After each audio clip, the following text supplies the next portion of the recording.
안녕하세요. 반갑습니다. 오늘은 깨달음이다. 깨달음이라는 말에 대해서 한번 다시 생각해 보는 시간을 갖도록 하겠습니다.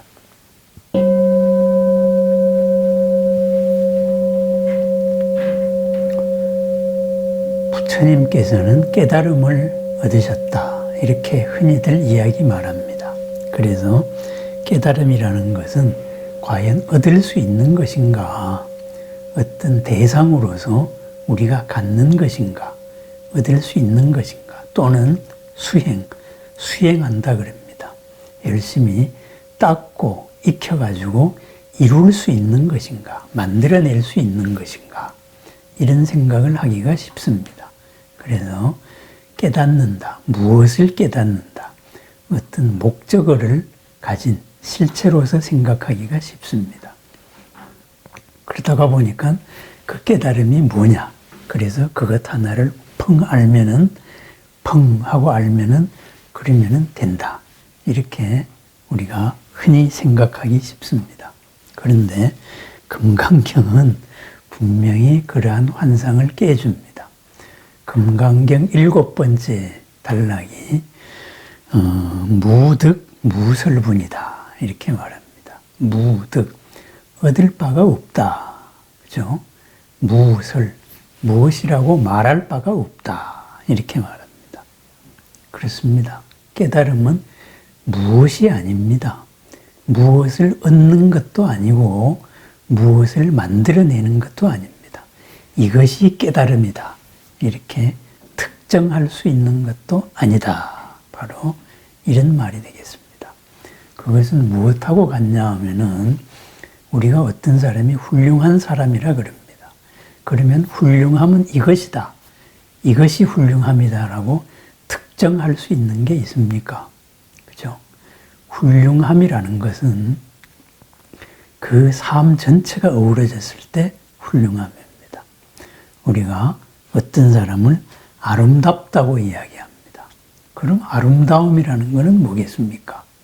아름다움의 조건들, 코는 어떻게 생기고 눈은 어떻게 생기고 이래야 된다는 하나하나가 아름다움일까요? 그것으로서 만들면 다 아름다움일까요? 그렇지 않습니다. 그러한 미의한 요건에 삶의 향기가 갖추었을 때 그 전체를 아름다움이라고 말합니다. 그렇다면 깨달음 또한 마찬가지입니다.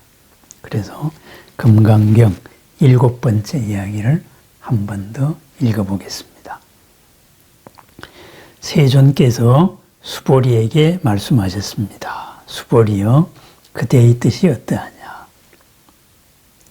열애가 이것이 안욕따라 삼맥삼불이다 라고 철저히 깨달았다 할 그 어떤 법이 있는가? 아니면은 열애는 어떠한 법, 이것이 안욕따라 삼맥삼불이라는 것을 가르친 적이 있는가?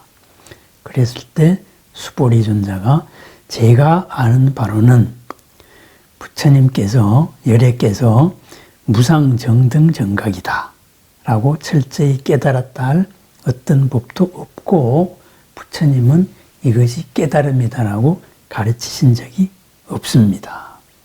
왜 그러냐 하면은 열애께서 깨달으셨다거나 또는 설하신 그 법은 잡을 수도 없고 설명할 수도 없기 때문입니다. 그래서 법도 아니고 법 아닌 것도 아니기 때문입니다. 그것은 무슨 까닭이냐 하면은 참으로 모든 성자들은 무위로 나타나기 때문입니다. 그렇습니다. 깨달음은 무위법입니다. 무위법에서 나타나기 때문에 특정한 무엇으로서 규정할 수 없다, 이랬습니다. 특정한 무엇으로서 규정할 수 있다면은 우리가 만사제치고 그거 하나만 얻으면 됩니다. 그거 하나만 얻으면은 그래, 너 깨달았다, 나 깨달았다, 이제부터 고가 없다, 행복하다, 즐겁다, 이렇게 될 겁니다. 그런데 무엇 하나 얻었다는 사람이 그렇게 행복한가요? 어떤 수행의 체험을 했다 그래서 그것으로서 모든 것이 끝났습니까? 행복합니까? 그렇지 않습니다. 깨달음이라는 것은 무비의 상태에 이르러야 됩니다. 무비라는 것은 뭐예요? 그죠? 인위적으로 만들어진 것이 없는 거예요. 생각에 힘이 들어가지 않는 겁니다. 번뇌에 힘이 들어가지 않는 겁니다. 있는 그대로가 그냥 그대로 빛나는 것입니다. 그래서 모든 잘못된 것이 나를 덮을 수 없고 나를 이끌고 갈 수 없고 나에게서 모든 가치가 비롯되어서 살아가는 삶, 바로 무비의 삶입니다. 그것이 깨달음입니다. 깨달음이라는 것은 무엇이라는 어떤 목적어가 아니고 깨달음이라는 어떤 상태를 말합니다. 우리가 어떤 사람이 아름답다 하는 것하고 같습니다.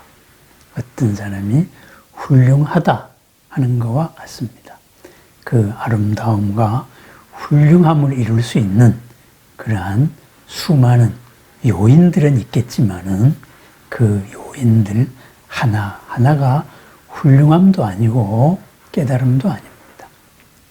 아름다움도 아닙니다. 그것은 그 상황 속에서 필요한 것들일 뿐입니다.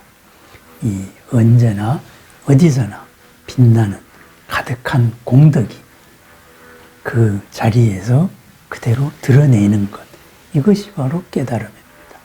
그래서 언제나 어디서나 괴로움이 없고 갑갑함이 없고 불만족이 없고 스트레스가 없는 그러한 것이 바로 깨달음의 삶입니다. 그러면은 우리는 그러한 상태로 되어 나가는 겁니다. 그러한 상태를 물딱주물딱 만들어내는 것이 아닙니다. 만들어내는 것은 반드시 깨어지게 되어 있습니다. 본래 있는 것이 드러나면은 그것은 바뀌지 않습니다. 그래서 수행이라는 것은 바와, 수행이라는 말은 무엇을 닦아서 무엇을 만드는 게 아니고 있는 그대로로 되어가는 겁니다. 바뀌어가는 겁니다. 중생이 부처로 바뀌어갑니다. 그래서 본래 중생도 없습니다. 중생스러운 노릇을 하고 있는 지금의 내가 있습니다. 중생스러운 현재의 나에서 중생스러움이 사라지면 중생스러움을 하나하나 풀어나갔을 때 바로 부처스러움이 나옵니다. 이 부처스러움으로 한 발짝 한 발짝 다가가는 것, 그것이 바로 수행입니다. 그리하여서 점점 더 부처가 되어가는 것, 마침내 부처가 된 것, 부처가 된 상태, 그것을 우리는 이름하여서 깨달음이라고 말합니다. 깨닫는다는 자꾸 동사를 이야기하니까 목적어를 생각해서 생활은 엉망으로 하고 이것만 알면 된다, 이렇게 착각들을 하는 사람들이 있습니다. 그것은 착각입니다. 깨달음이라는 이름의 완성입니다.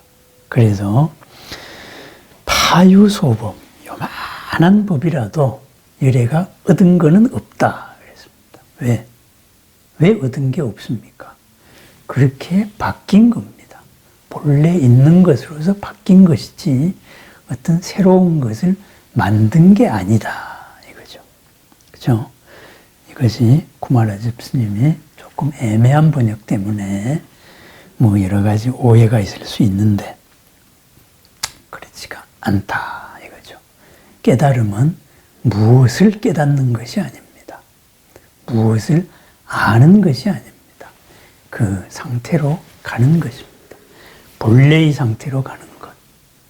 그 본래의 상태. 굳이 표현을 하자면은 그것은 무비다 이렇게 표현을 합니다. 무위를 이루는 수많은 법들이 있지만은, 조건들이 있지만은 그 조건 하나하나는 상황의 이름일 뿐입니다. 부처님 말씀하신 모든 법이 바로 그러한 가르침입니다. 그래서 깨달음, 우리 삶에서 깨달음을 어떻게 볼 수가 있겠습니까? 그 삶에서 볼 수 있는 깨달음, 바로 바른 삶입니다. 부처님께서 말씀하신 삶, 바로 8정도입니다. 생각의 틀에서 시작해서 일상생활, 그리고 일어나는 생각을 알아차리고 일어나는 생각에서 흔들림이 없는 정정에서 정념에서 그리고 정정, 삼매에 이르기까지 그 모든 것이 일관된 것, 그것이 깨달음으로 바뀌어 가는 삶입니다. 부처님으로 되어서 완성되면 처음부터 정견에서 시작해서 정정까지의 삶을 그대로 언제나 살아나가는 것입니다. 그래서 깨달음을 신비한 것이다, 이렇게 생각을 하면 안 됩니다. 깨달음으로 가는 과정, 본래의 과정을 회복하다가 보니까 우리들의 모든 인식이나 모든 행동이나, 그죠? 또 일어나는 여러 가지 체험이나 이런 것들이 평소와 다른 체험들이 일어날 수밖에 없습니다. 그래서 그러한 과정을 통해서 우리는 부처로 바뀌어 갑니다. 모양은 똑같은 중생인데 하는 내용은 하늘과 땅으로 달라집니다. 언제나 어디서나 행복한 그런 존재가 됩니다. 걸림이 없는 존재가 됩니다. 그래서 이 깨달아서 무엇을 하겠다, 그것은 깨달음이 아닙니다. 무엇을 위해서 깨닫고 무엇을 위해서 수행을 하고 무엇을 위해서 무엇을 하기 위해서 부처님이 되는 게 아니다, 이거죠. 그것은 다 유의법입니다. 한계가 있는 법이고 고를 이루는 법입니다. 깨달음, 수행, 그것은 영원한 행복으로서 영원한 공덕으로서 살아나가는 삶입니다. 그렇죠? 우리가 괴로움이 없기 위해서 언제나 행복하고 언제나 보람되고 언제나 새롭기 위해서 나아가는 삶, 그것이 바로 깨달음의 삶입니다. 나도 이롭고 나도 남도 이롭고 나도 평안하고 언제나 남도 평안한 삶, 그것이 깨달음입니다. 무엇을 깨달음이라고 이야기하는 사람, 그것은 깨달음의 그림자를 얼핏 보았을 뿐입니다. 금강경은 말합니다. 특정할 수 있는 깨달음이라는 것은 없다. 안욕따라 삼맥삼불이는 특정될 수 있는 것도 아니고 부처님은 특정된 그러한 얻을 수 있는 깨달음을 말한 적이 없다. 바로 무위입니다. 그래서 일체유의법이 모두 무위에서 나왔다. 일체의 현성이 모두 무위법에서 나왔다. 이렇게 말합니다. 무위의 드러난 바, 이것이 유위인 삶이 깨달음의 삶입니다. 무위가 드러나지 않는 유위만의 삶, 이것이 중생스러운 삶입니다. 언제나 어디서나 부처님으로 나아가는 그러한 깨달음의 삶이 이루어지기를 축원합니다.